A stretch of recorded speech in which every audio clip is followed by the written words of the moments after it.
look, really fantastic to be able to welcome Helen Fricker, who's professor at Scripps, University of California, San Diego, formerly of the University of Tasmania. Very happy to have known Helen for a very long time. And Helen's been very heavily involved in satellite altimetry for ice sheets, but particularly laser altimetry, whether that be ISAT-2 especially, and now leading this concept design for the EDGE mission. So really wonderful to have you, Helen, and please do take it away. Looking forward to learning about this wonderful mission. Yeah, thanks, Matt. Yeah, it's pretty exciting to be part of this, of course. And I just want to say, so Petra and Alex are on the call. They are collaborators on the mission for ACEAS. So, and I've spoken to many of you about this mission as we sort of developed it and conceived it. It's been a long process. So this is a call announcement of opportunity that came out in May 2023, but we knew it was coming because it's from the Decadal Survey.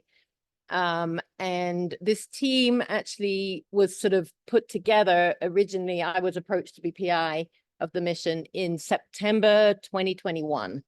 So it's been like 2.5 years. And we basically then had to start getting ready for the proposal and everything, which we submitted in August last year. So we just found out on May 7th that we were one of the 4 missions selected for this phase A.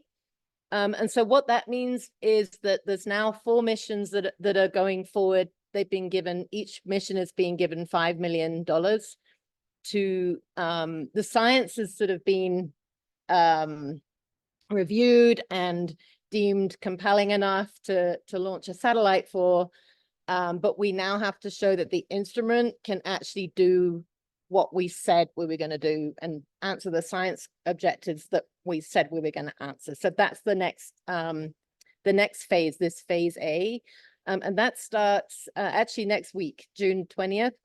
We get 9 months from then, and then there's I'll show you a timeline right at the end, actually. Then there's about a 3-month period where we have the site visit. And about this time next year, we should find out whether we're one of the 2 missions, because it gets down selected now. Only 2 of those 4 missions will go forward and be launched. So there is another mission from Scripps that has been selected. This one is in collaboration with NASA Goddard Flight Center, and the other mission is called Odyssey. So you can see at the bottom right, edge.ucsd.edu, that's our website, and then you can actually just put Odyssey instead of UCSD, and you can see the other mission, Odyssey, which is actually spelled ODYSEA.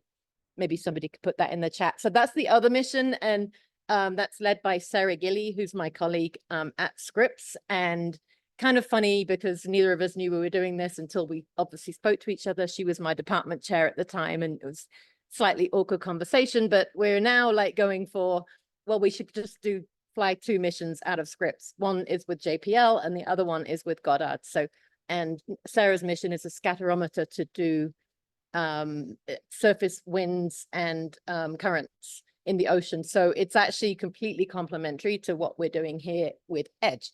So EDGE, enough about the other mission. EDGE is Earth Dynamics Geodetic Explorer. We're calling it a community LiDAR because it's answering to a call in what we call the Decadal Survey. It's a National Academies committee that comes up every 10 years with like the next things that need to be, missions that need to be flown. And in that Decadal Survey, there was a call for a multi-purpose LiDAR, which is basically ISAT-2 follow-on. And so this is really what this is responding to. On the right there is the cover of the proposal. And what you see on there, and I'll show them better, like more close up later, but this is the orbit tracks for EDGE. And so this is the thing, one of the big problems with everything right now is lack of funding, as you know. And these missions are cost capped at $310 million US, which is not very much. for getting something into space, especially given that was actually recommended in 2017, and the price the cost cap did not go up with inflation. So we've had a lot of trouble getting this under the cost cap, because if you go over, then they basically cancel you and you can't launch. So one of the things that we had to do right from the beginning was work with this sun synchronous orbit. This is because you can actually get away with not having as much power, and it's cheaper, and you can keep things going with the sun, and you actually end up saving a lot of money that way. And so it was really a thing for us. And at the beginning, it was almost a well, we can't do polar altimetry without going all the way to the poles. But it ended up being a bit of an aha moment, actually, because if you see on there, the orange tracks are the edge tracks. It goes to 82 degrees south, 82.1, because it's sun synchronous. And you can see the gray tracks there are ISAT2, which goes to 88. So you get a very small pole hole for 88 degrees south. And that's great. It's really good to get elevation data over the middle of the ice sheets. And I'm focusing on Antarctica here, because that's the storyline is really, really only true for that. We have a different problem in the Arctic. See, we're actually putting a lot of data there, like a lot of the ISAT2 data points are being collected in an area where there's not really that much change going on. So that's sort of one of our pitches, is that edge is getting the edges of the ice sheet. It's getting the margins where it's changing.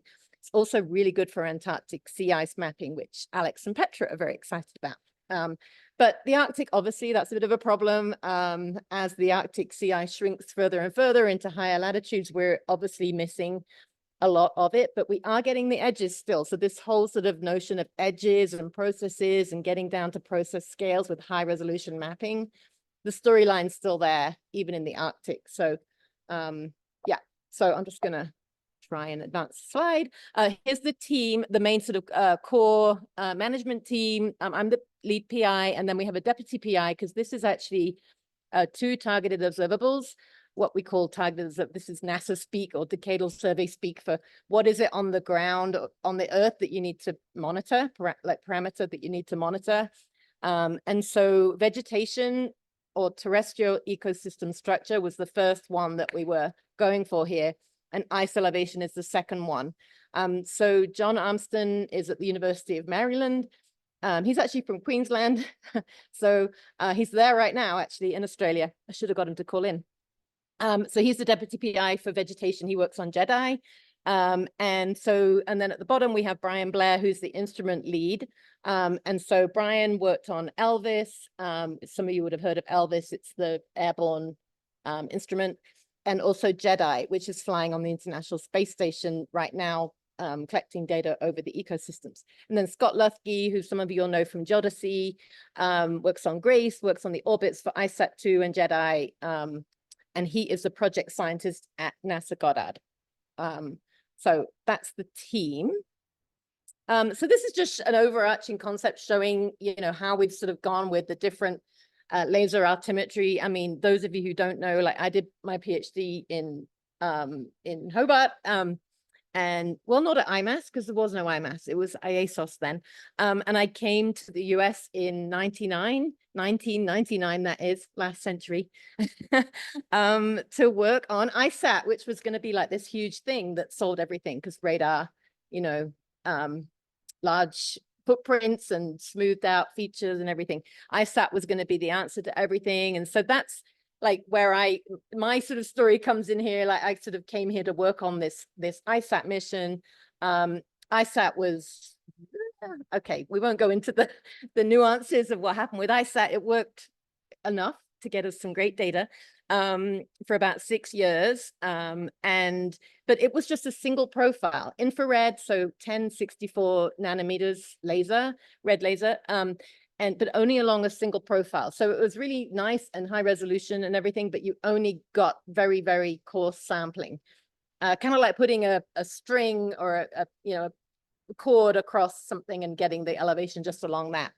And so the next generation of instruments was ISAT2. And so what we realized with ISAT was we needed to get deal with the fact that the orbit doesn't always repeat exactly. So there's this cross slope issue.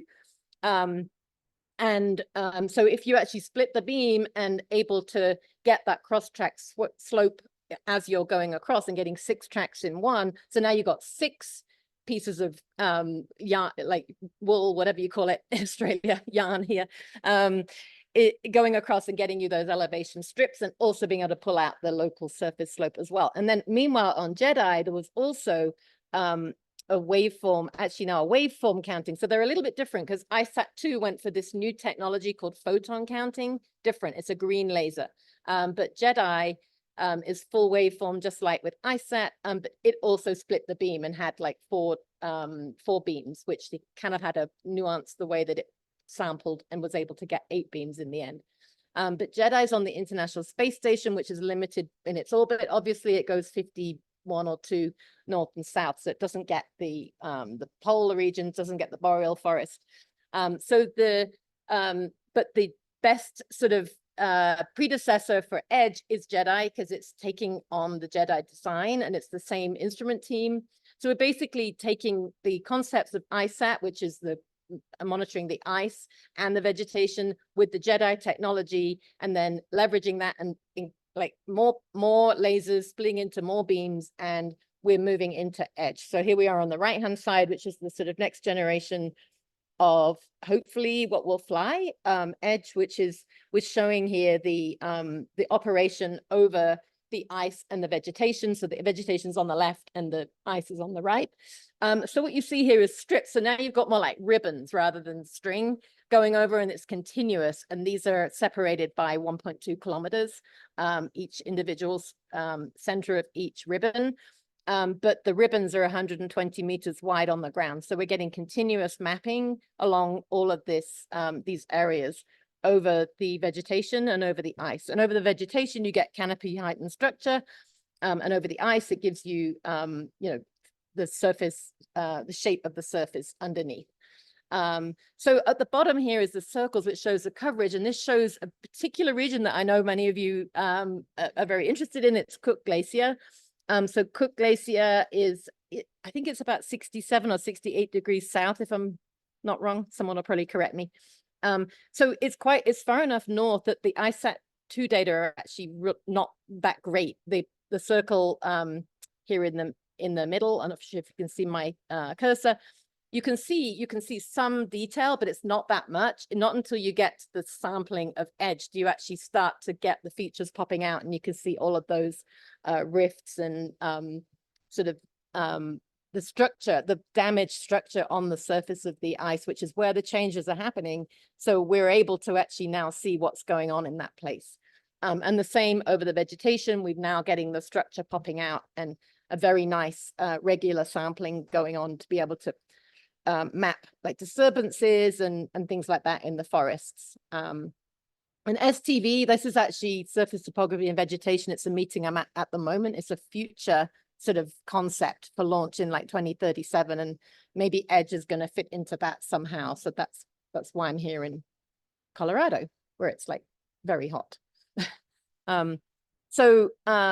This is actually kind of showing you like basically the whole, like laser altimetry is really good for polar applications, but it's also really good for full Earth mapping and monitoring Earth's climate variables across the full Earth system. And some of you may have seen this paper that Laurie Magruder, who was a former ISAT-2 science team lead, led, and many of us co-authored, which basically showed a review of all the applications across the full Earth system. And so we've got land ice and sea ice on here, but we've also got the vegetation and the inland water, and also shallow water bathymetry, which is unique to ISAT-2 because ISAT-2 is a green laser and can penetrate the water, whereas the ISAT and Jedi and EDGE cannot. Notice I talk about EDGE in the present tense. We're encouraged to do that. I'll skip over that.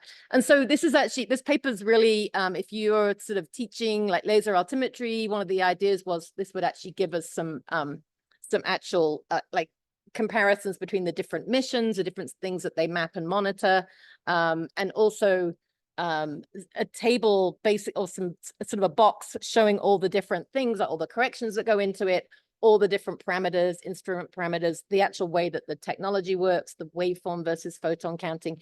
It's a lot of details here, but it might be interesting for some of you. So that's that in that paper. And I'm going to just jump through this. I'm going to just show the cryosphere one. So this is basically showing the highlights of, ICEAT and ICEAT-2 over the cryosphere. And so what we did in this figure was put sea ice and land ice on the same graphic for the North Pole and the well, for Antarctica and the Arctic. And this is actually the Smith et al. Height changes, which is ICEAT to ICEAT-2 for the ice sheets. And then it's sea ice thickness for January 2020 for the Arctic and the Antarctic. So you can see here the sea ice thickness is just like an instantaneous thickness rather than any change. And then the panels at the top and the bottom are showing more details that you can see by getting the higher resolution mapping from ICEAT-2, and some of the details that we can now see, things like melt features, because you're able to go through the water with the ICEAT-2, and also crevasse and things like that. These are the types of things that we're trying to monitor with EDGE, apart from the water.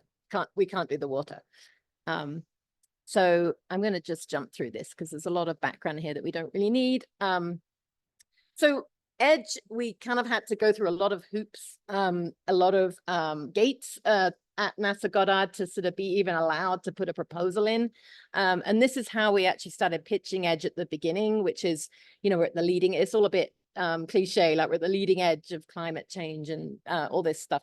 Ecosystems, cryosphere, forest disturbance from burning biomass, and sea level rise from melting ice sheets. It's all a way that it's kind of a branding thing. And this was the first time we ever did this, November 2021, and I think it was COP27, and there'd just been a COP meeting, and it was all very relevant to people that were in the room. So this is how we originally were sort of pitching the mission as something that we needed to put forward. Oh no, it's COP26, sorry. See that on the Times one there. But in the end, in the proposal, what we ended up doing was something a bit more, well, this took quite a lot of thinking, actually. We ended up relating the terrestrial ecosystem structure and the ice through the concept of global climate tipping elements. And so most of the tipping elements are actually on this plot. Some of them are grayed out. There's actually one that's been taken off completely. We didn't want to have anything on there that we don't see with EDGE, so we grayed out the AMOC, for example, which is kind of a shame being at Scripps. And coral reefs we got rid of too, also a shame for Scripps. But everything else we can actually, EDGE is going to be able to collect data that can help monitor whether we're getting towards dangerous or thresholds for tipping points. So that was how what we did with the executive summary for the proposal, looking at the cryosphere and terrestrial ecosystems together. And this also on the right hand side shows the surface coverage from the 3 different missions. So JEDI on the left, ICEAT-2 on the right, very skinny, except when you get to the edges, to the pole hole, and then EDGE, which is just order of magnitude more coverage. Obviously doesn't go as high as ICEAT-2, but it's much better than JEDI and gets the boreal permafrost and also boreal forest. Does anyone have any questions? I feel like I'm bombarding you with info.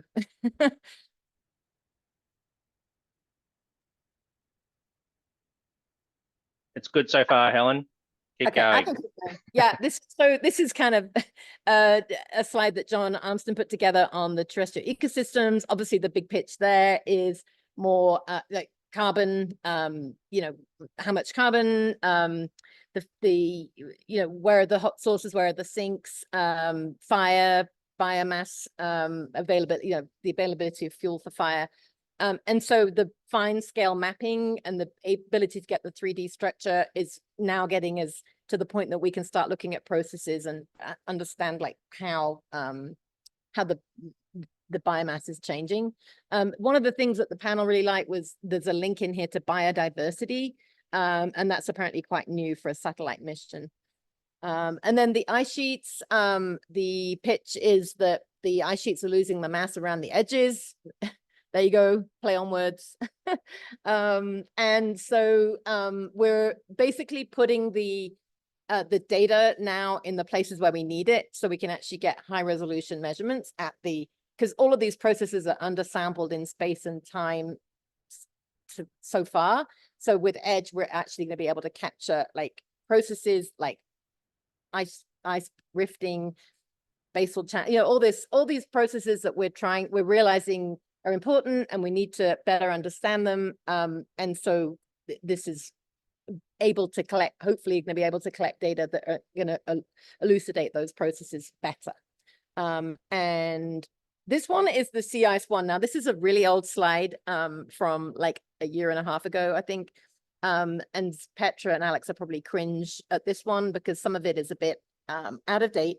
But I wanted to have a sea ice one in there for you guys. So I will show the science objectives in a minute, but this was sort of our, you know, getting through the gates at Goddard, like, why do we need to monitor the ice, the sea ice, the ice sheets?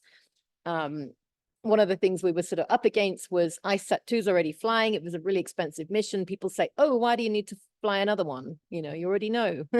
And so we had to kind of keep giving the same spiel over and over again. So obviously sea ice, powerful amplifier of climate change, polar amplification, all that stuff that we have to keep reminding people it's really important, and we have to get the processes, and we have to get flow size, we have to get surface roughness, all of that. So I'll move on to the fact sheet, because I'm going to show you the science objectives in more detail. Don't try and read them here because I'm going to blow them up more, but this was, for these missions, you have to do a 2-page fact sheet on top of a 15-page science, like, there's basically just like any proposal, 15 pages. And then this is 2 extra pages where you can cram a whole lot of information, and it's a glossy thing, and it shows off the mission, and it's kind of like a sales pitch. So this was also meant to show the science objectives, show the sort of high level stuff. But you can see, you know, words here like actionable data. The NASA has got this whole new thing now called Earth Action, which is showing that data come from satellite missions is actually going to be used in decision making and that kind of thing. So we had to kind of, you know, rise up to that a little bit. And then you can see we've got permafrost here. We got the whole puzzle thing because it's like piecing. I think on the back we had something like piecing it together or something like that. It was all a bit twee, but you know, it was fun putting it together. And I'll show you the science objectives now in more detail. And also on the right, you'll see the only 2 figures that we had in the proposal, apart from the tipping points one for terrestrial ecosystems on the top right, and then one for ice elevation on the bottom right. And these are really small in the proposal. And so Catherine Walker actually did this one on the bottom right, which was basically a fisheye thing of all the relevant processes, including the sea ice. And we spent a lot of time on that figure. And I personally think it ended up pretty amazing. She did a really nice job. She hand drew it. So that's all the sort of details of what we're trying to get with ice elevation. So here are our science objectives. I won't go through the ecosystems ones, but I'll go through the ice ones. So the color coding, it's not that complicated. It's green for vegetation and blue for ice. So the ice is the SO4, SO5, SO6 are our like 3 science objectives that we got. I just realized that that's a 0 and not an O. Can't believe we didn't notice that at the time, but never mind. So the first one is basically just map the surface topography and short-term change. It's kind of like a dynamic snapshot over 2 years of the land ice and over the spatial scale of features that are signatures of mass change processes in dynamic regions, i.e. the figure on the bottom right. So that was number 4. Number 5 was related to the sea ice. So I'll read it out and then I'll ask Alex and Petra if they have anything. They probably, like we wordsmith this so much, and yeah, I mean, it was a lot, but we ended up boiling it down just to one thing, right? So quantify the freeboard, the flow size, and the roughness of sea ice at the spatial scales of individual flows, including in the marginal ice zone and at the length scale of surface features of landfast ice. So Alex and Petra, do you want to add anything to that? So, thanks, Helen. Yeah. So the three things that we're retrieving here, the freeboard and the flow size and the roughness, these are three things that we've been able to do with ISAT2. They've been proven, but the coverage of Edge really takes it to the next level. And the focus on the MIS and the fast ice, they're in there because MIS has always been very difficult to get freeboard because of the passage of waves and that kind of thing. And flow size becomes very important in the marginal ice zone. And in the case of fast ice, what we were trying to ram home there was the difficulty of getting leads adjacent to the fast ice for the sea surface reference becomes much easier when you've got 40 laser beams instead of 6. So we think it'll really help out with fast ice there. Petra, did you have anything to add on? Yeah, I guess the important thing is also here the quantification. Helen and you alluded to it, but to have this increased repeat coverage relative to the already amazing ISAT2 is just giving us traction to actually do analysis down to flow scale or to close to flow scale, but also keep tracking it, which I think at the moment it's something like 90 days with ISAT2, so 4 times an overflight over a relatively coarse grid. Is not really the best to do, process studies. So that's, I think, the critical difference for us on top of what Alex just alluded to. And obviously, we also try to target both edges, so the northern marginal ice zone, and then, as Alex said, the leads, but also the clay, the freshwater to fast ice interaction zone.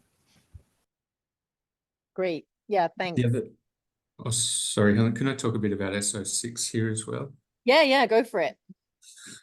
So one of the things that occurred to us during the writing of this was the amazing coverage that we get with Edge, not just a long track, but a cross track because of those 40 beams. And so SO6 is trying to represent, if we have this amazing 2-dimensional map of height, with a similar spatial footprint as one laser footprint, it gives us a reference for being able to understand those laser footprint returns in a lot more detail. It's like a ground truth for the radar returns. And the other thing in SO6 is the long-term compendium of these properties. So freeboard, flow size, roughness. We can't do revisits with sea ice like we can with land ice, but we can build up a library of the distribution of these properties. Yeah. Right. Yeah, and the link to the decadal change was important for both sea ice and land ice. And just to be clear, ice elevation here is that this is the decadal survey name for the parameter, and it includes the land ice and the sea ice. So we split it up for 4 and 5, and then we brought them together again for 6, because in the end we wanted to have as few science objectives as possible to make it digestible. With 2 targeted observables, it was quite difficult. Okay, so I'm just going to move on. So this is our the other sort of, I guess, big thing about the mission that's new is the spacecraft that we're putting the instrument on. So the spacecraft partner is Maxar. And so Maxar are the same, it's the same company as Digital Globe, Worldview, all of that. So they have just launched 2 of the Legion spacecrafts that we will fly on with Edge in April. And so actually when we put the proposal in, these satellites hadn't actually flown yet, but now they have, and they're working nominally. We haven't seen first light yet. Someone pointed that out to me yesterday, but we do believe that that's coming soon. So that's really great for us, because that was one sort of slight weakness. Maxar spacecraft has the ability to, it's agile, so it means that it can point to target high priority regions. So by 2030, we're probably going to be at the stage where things are happening pretty quickly, and we want to be able to target like that forest after the fire, or that ice shelf after a big collapse or whatever. And so we're able to do that and target and do get higher resolution data. So this is the dwelling that I think, Alex, you wanted to talk about a little bit too, because we can do this in the CIs. So, but I'll just finish this bit first. So the targeting is a new thing, and it's a different mode of operation to the regular routine mapping. But then just at the bottom, I mentioned the sun synchronous orbit. The other thing is it's a frozen orbit, which means that every time it comes to the same point on Earth, it's going to have the same altitude. And the lowest altitude is over the equator, and that's to improve what they call the link margin, to improve the penetration of the dense canopy, because the tropical forests are really dense canopy. And then the highest density tracks, as I said before, are going to be over the rapidly changing ice margins. When we were talking to the press, I was using this analogy. It's like wrapping a ball of wool. And so all the satellite tracks come together, and it's really important where that hits, right? Because that's when you get a lot of data.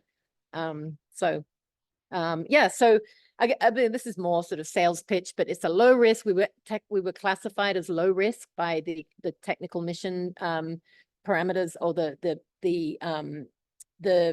way that the panel reviews us is a whole thing for like mission, and we were given a low risk, which is the best that you can get. We were given very good for the science and excellent for the scientific implementation. So we were rated very, very highly. So it's low risk because it's well understood, demonstrated technology. This instrument has flown, in a version of it has flown already on a spacecraft, which is a big deal because a lot of these missions can't say that. The missions that are being considered. It's a leap forward in measurement capability because it's going to this swath mapping, able to get continuous strips, these ribbons, and it's transformative science because it's order of magnitude improvement in our ability to observe the changes. So that's that. And then, yeah, Brian and Scott put together this slide, which I think has far too many words on it, but you might want to read it and get some of the sort of mission highlights. There's something in here about it's a different type of tipping point. Actually, this is now talking about coverage where, because we have so many tracks being laid down at once with the mini swaths, you kind of don't really need to choose mapping or change detection anymore because the sampling is good enough that you can just do it straight away just by being in your normal orbit. So yeah, that's that. And I think that was the last slide. Oh yeah, that was the probability of science team success. So this is a call out to Alex and Petra. So they're the official collaborators on the mission, and the science team that we put together. We had to basically, have a science team that had expertise from terrestrial ecosystems and also ice elevation. And we got a very, very good ranking on that. There's dollars there on the bottom right, because it didn't go unnoticed that there was almost no money in our budget for any scientists, because we had almost no money available after spending all that money on the instrument and the spacecraft and all of it. Was just yeah, but they noticed that, and so now we're actually we're kind of doing a bit of a round robin, like trying to get contributions from agencies and things, because most of our competitors have actually got significant contributions. You're allowed to get 30%, which is $100 million of contributions to the mission. So we're kind of working on that in the next 9 months. So if you have any rich friends, let me know. And then this is our timeline where we're at. It's not exactly right. So the kickoff is actually June 20th. So this is all shifted by 20 days. So that starts next Thursday. And then the CSR, the concept study report, NASA loves acronyms. Everything is an acronym. The due date is expected to be March 20th, and we'll find that out next week. Alex and Petra, you're welcome to call in next week if you want to. I don't know what time it's going to be for you. It'll probably be the middle of the night. But it's like kickoff. It's virtual. We don't have to fly to Goddard, which is great. And yeah, after that, it's the same kind of thing as we did last time. We have a blue team review and a red team review and a gold team review and all these different reviews, people telling you about your proposal and making it better. And then finally, the proposal goes in and you wait. Not as long as last time. This time we only wait 3 months and then we get to find out. So that's the process. It's a lot. It's a huge investment of time and effort. When we were told by the panel that we were told, we noticed that there's not much money for the science, and how are you going to all get that science done? And I said, well, you know, everyone believes in this mission so much that we're prepared to work on it for free. It was sort of a bit flippant, but also like, you know, you've got to kind of put in this legwork to get the instrument up there, and then you can leverage that to get contributions. And once you're sort of a concept that's ready to fly, then like I go to my chancellor and he doesn't get, like last time when I went to him, it was 2 years ago, and he was like, come back to me when it's, you know, what you're talking about 7 years away, that's ridiculous, you know. And this is a lot, you have to put in a lot of lead time for missions basically. And so this is what we're doing here. So that's everything I had. So Sarah, Thanks so much, Helen. I'm here still, so thank you. Sarah. Yeah, and I'm going to ask you the first question, if I may, and then others can put their hand up. Or thanks, Paul. And Sarah should also talk about Odyssey. I mean, maybe we should have a briefing on Odyssey. Well, I was literally just going to say that would be great to have Sarah talk to us about Odyssey. It'll be there's a different crowd in ACEAS, and some people in AAPP who would love to hear about that as well. So we will work to schedule that, Sarah. Yeah, that'd be great. Thank you. So Helen, so sun synchronous, and you'll know all too well the issues of sun synchronous for ERS, at least in terms of undersampling of tides and things like that. Is the feeling now that those things have, you know, that the background models are sufficiently good that that's not going to cause any major issues with, you know, especially the ice shelves, I guess, in the sea ice? Yeah, I mean, the tide models now are so good that hasn't even been discussed. So Laurie Padman is on the science team as a collaborator. Actually, he has the same, he's an unfunded collaborator. But yeah, I mean, it's not, yeah, that's not something that we're seeing as a barrier. So, and yeah, as Alex is saying, the leads are going to be the key thing for the sea ice detection. Yeah. Okay. So there's no need to do absolute anyhow for that. Yeah. Cool. Good. All right. Thanks, Helen. Paul. Sarah, I wanted to say something about Sarah. I think a lot of people are sort of like, oh, you know, I think what Sarah and I are sort of trying to hopefully pitch is, you know, Odyssey and Edge together. As I said, like it's a complementary, like this is a full Earth system mapped, and I think that's the message, right? Like we can actually, with these two missions, is the Earth observation that you need. I mean, the other two missions are actually also excellent, of course. They're for carbon and stratospheric ozone. Stratospheric chemistry. Yeah. So Strive is the other one from Goddard, and Carbon Eye is the other one from JPL. But we're going for both. Well, world domination is good. Yeah. Excellent. Paul. Congratulations, Helen. That sounds really, really good. If you are chosen in August 2025, when is launch? Oh, the launch dates are set. They're 2030 and 2032. Okay. So it sounded like a long time ago when I first started working on this, but now it doesn't seem like that far away. No, that's pretty close, given that you'd have to build prototypes and then flight systems and so on. Exactly. Yep. Yeah. Alex. Thanks, Matt. I just wanted to expand on the dwell thing that Helen mentioned in her slide. Oh yeah, sorry, Alex. Yeah, I meant to. No, that's right. This is my dream, so I'm happy to bring it up unsolicited.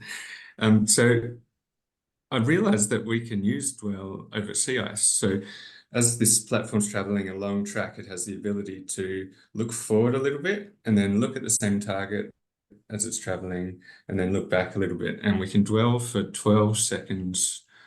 I think that's what we came up with, right, Helen? 12 seconds on a target. Right. I'm looking at my, yes. Yep. Yeah, we lose a little bit of vertical precision. Yeah. But the thing that we can use this for in sea ice is in the marginal ice zone, we can dwell on the same patch of ice for 12 seconds and watch how the height of that ice changes as the swell moves under the ice. So for the first time, we can unambiguously attribute height changes to the waves moving under the ice. And so this is like having a buoy in the ice for 12 seconds. 12 seconds is good for us. The period of these waves is quite often around 12 seconds. So we'll be able to see one period of waves traveling under the ice. And it could be quite transformative for MIS and for validation of other instruments as well. Yeah, that's great. Thanks, Alex. I have another question, Helen, if there's no more, Matt. Yeah, I've got a question on what you just said then, actually. How would you control that? How would you control the instrument to point like that? You'd have to upload commands to the satellite or something. Yeah, we haven't detailed exactly. Yeah. Yeah. So in previous instruments, they've done proposals for controlling the instrument like that. It's kind of like tasking Terrasar X or something like that. That's how I envision this would work. Yeah. But it doesn't come at a cost of expendables, all right? the ground stuff, like along with Maxar, we get their ground, support and all, mission mock, whatever it's called. Yeah. Petra, you have your hand up. Alex, you just finish off and then I can say something. I was just about to say Matt's headed off, so bye, I'll Matt. chair No, for he left. now. He's got to go to jury. Go for it, Petra. Yeah, thanks, Alex and Helen. First, thanks for Helen to leading this project. I can tell you, while Alex and I thought whatever it was, 4:15 a.m. to 6 a.m. meetings were a hard task. Helen was really the one having all the whips and not just one whip in her hand. I can tell you, people were working quite hard on that. So it was quite a privilege to be involved in for this project, but also for Sarah's to make it into the next round. And I think that's a really good thing. But obviously, we want to see those satellites collecting the data and making it available for the broad community. And also just to say, at the moment, I said too, and I guess Cryo said, kind of the dream pair for us, plus all the other satellites that are obviously there in the established area. But EDGE for us and the anticipated crystal from ESA, that would be the new dream pair. And I think it will give us and scientists so much more to work with and to get much more immediate answers to some of those changes and dwell into the science or deep dive into the science much more immediate, because you have those basically instantaneous measurements, as Alex just explained, with those waves, which we never had, I think, before in our area. So it's really a mega step forward. My regret is that as the launch date is out in the future, my age horizon draws to an end, but it's really, really exciting time. So thanks, Helen and Sarah and everyone else putting that forward. And I see Alex has a question. Thanks, Petra, and thanks, Helen. That was super exciting to see what the potential is there. A bit of a mundane question, but do you have any sense as to what data access is going to be like? Will the data be freely available, or will it be licensed? No, it's all open. Everything. Oh, that's open amazing. Science plan is everything for NASA now. So yeah, I sound negative. It's really like it's become a real thing. So yeah, it'll be freely available. Just like I said too. Yep. Yeah. Great. We had to do a whole when I saw Maxar, I was a little bit concerned. Yeah, that's fair. That's a fair point. I don't know whether their imagery comes along for free for everybody. Probably not. That'd be nice. Yeah, Maxar obviously they're commercial, but no, the data that come from EDGE will be available freely. Awesome. Can't wait. Helen, I got a question out of left field for you. Oh no. With the crazy dense sampling even at lower latitudes, does this enable land deformation studies from altimetry for the first time? Like previously, everything's been done by INSAR, right? But we could potentially do things with EDGE. Yes, absolutely. But we couldn't put any of that in the proposal. So it's kind of value added stuff. Like we can also do snow depth, permafrost deformation. You can do all that. So yeah, once you've got the ability to map the Earth in 3D at high resolution, you can do all sorts of things. That's what this meeting here is all about, STV. But there were what they call an incubator, which is basically put it into a work like a task, what do you call it, like a think tank almost, and it'll come out the other end better developed, better planning for the next decadal survey. So that's what this one here is.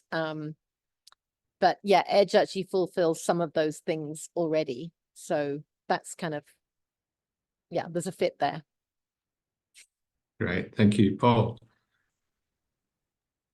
So what sort of accuracy are you going to get for single height measurements on, say, rock nunataks in Antarctica? Could we measure GIA uplift rates using this?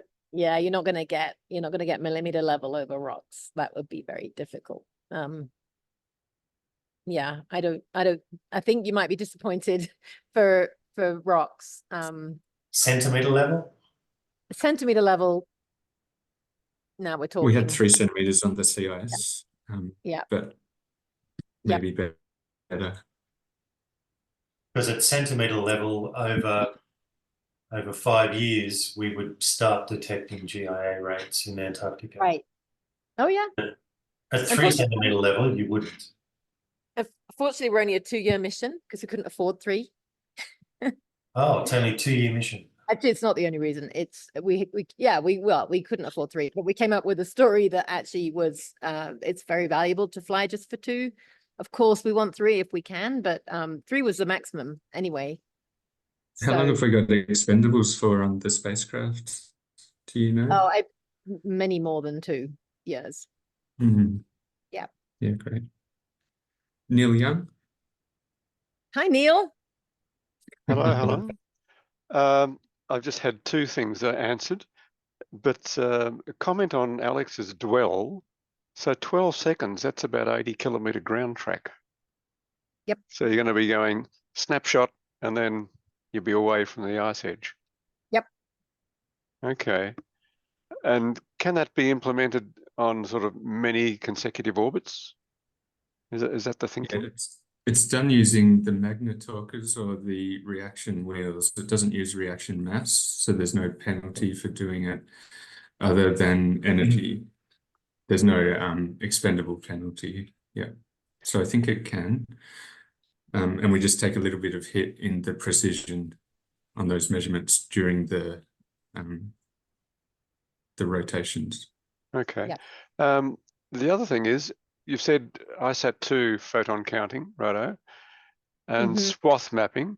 Can you expand on just how the instrument technique will extract its measurement of elevation, or it's actually distance from the satellite to the surface, the target, and therefore the accuracy of the measurement? Yeah, so it's full waveform. It's actually not photon counting. Oh. ISAT-2's photon counting, but we're going back to waveforms with Edge. So it's getting it from the shape of the waveform right back to that figure at the beginning, which was the well, Neil, you taught me this. All right, I'll step back. Heights from out. So was there a decision made that photo counting was not the best way to go? Is it less accurate or less useful? Why did you go back? Well, because we were teaming up with Jedi, and Jedi's flying, and Jedi has the demonstrated technology to do this, and they're a waveform counting laser altimeter. ISAT-2 is sort of the anomaly of this family of laser altimeters. The unique ability of ISAT-2 to see through water is definitely really cool, especially around the islands and areas like shallow water bathymetry, and also for melt pond depths, like meltwater depths. But you know, it comes at remote sensing's all pros and cons, and there are some things that we just had to do without. So okay, now the other thing you mentioned was multiple lasers. What about signal strength? Because one of the things I've noticed with ISAT-2 is you get millions of photons going out, but you only get a small number coming back. Yeah. Yeah, right. Yeah, so this is the sorts of things that we're doing in this next phase, is figuring out the signal strength over different round as it goes around all the different reflectivities it encounters, coming up with like the sweet spot. So that's getting into the details that are coming into the CSR concept. It's a mix of strong and weak beams. So I think it's, Yeah. what is it, 5 weak for every strong or something like that. Yeah, this is beyond what we're supposed to be talking about. Right, because we're still in a, there's a lot of stuff that we're not actually putting out on the website for reasons. So, yeah. Got a question from Rob Masson here in the room. Hey, Helen. Oh, hey, Rob. How are you? Hey, good I to didn't see realize you, you were in a Helen. room. Yeah, how's it going, Helen? Thanks very much. It was great. Yeah, I think you've already answered my question. I put up my hand and it was around meltons and the depth and superglacial lakes on ice shelves and things like that. And I think you've already answered it, but this doesn't have the capability to do that. Is that correct? No, it's physics. No, So no, it's unfortunately the infrared doesn't penetrate through water, so the green laser does.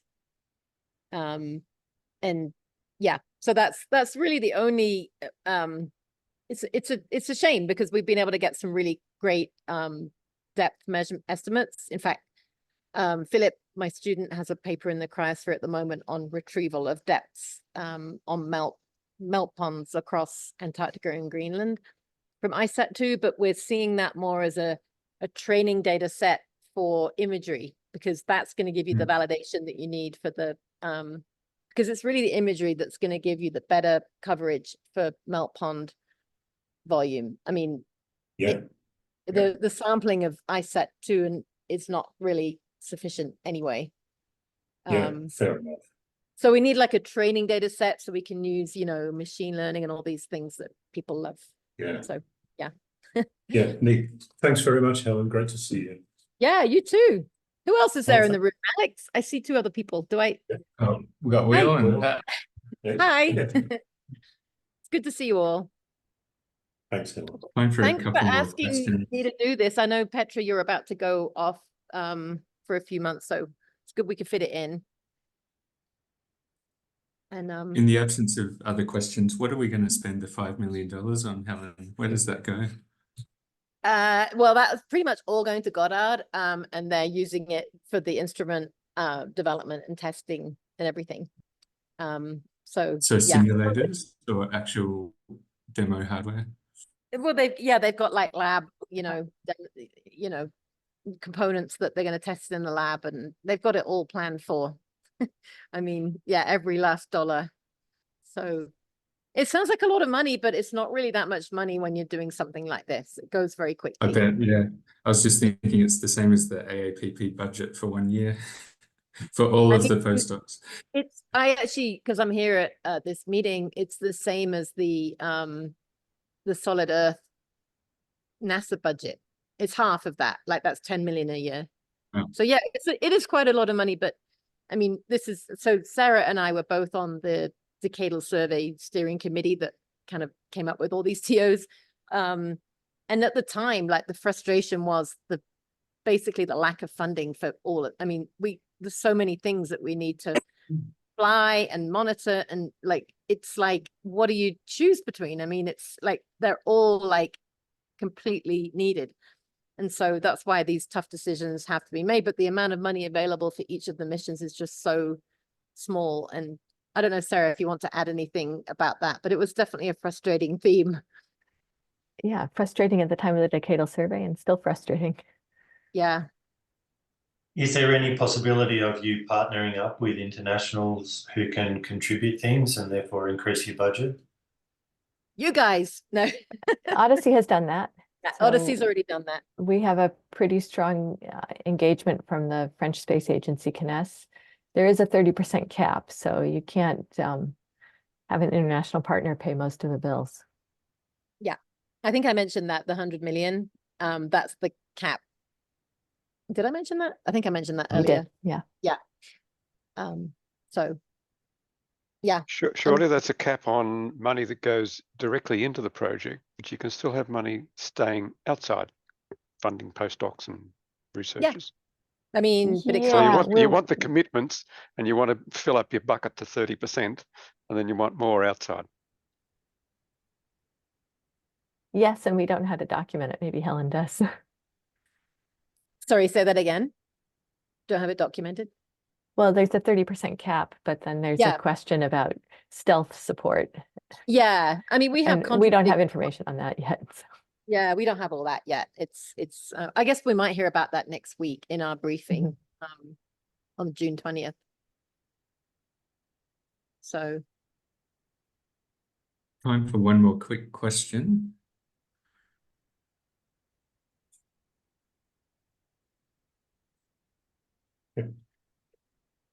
Rob has another one, I think. Oh, dude, I He's threatening to well, put no, his hand up.